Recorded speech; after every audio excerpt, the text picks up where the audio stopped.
Speaking of the tree of life, why didn't God just place the tree where it couldn't be touched and eaten from? Because then it wouldn't be a temptation. Yeah, I mean, this had to be a temptation, right? The whole point of this, in a world where there's no option to do wrong, at least as it's played out and laid out for us here in the book of Genesis, there was going to be a test of loyalty. Right here it even started that the enemy goes after the wife who's supposed to be partner with her husband and being able to look to his leadership. She didn't get his leadership. All these temptations were put into place for the sake of what God wanted to do and having people voluntarily choose to be loyal to him. And if he could have made a tree that wasn't off. He could say, every tree in the garden is for you. I put a tree on the backside of the moon you're not supposed to touch.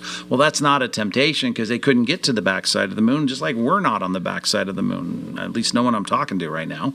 I'm assuming here that God in his plan is never going to put a temptation there, which is not for him to say, please sin. No, it's about the development of what it is to be a human being, right? The ontological reality of a human being is a volitional creature, and the volitional creature would have no choice. And I'm speaking now in human terms. I understand the theological side of this tapestry, but on the human side of the tapestry, the temptation, right, for them to be loyal to God had to be over and against the temptation to do what is wrong. And in this case, they were given that and they should have obeyed, but they didn't. And then you'd say, well, what about the other side of the tapestry? Why would God even plan a world in which there was going to be sin? Not so that we could all just suffer. It's because he wanted to glorify himself by having a remnant that he pours his grace and mercy upon, that they don't deserve it.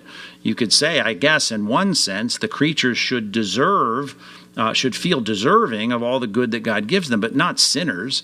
So God's glory is manifested not only in the judgment of sinners, but in the forgiveness of sinners, and that's what he does in our minds, right? Our minds.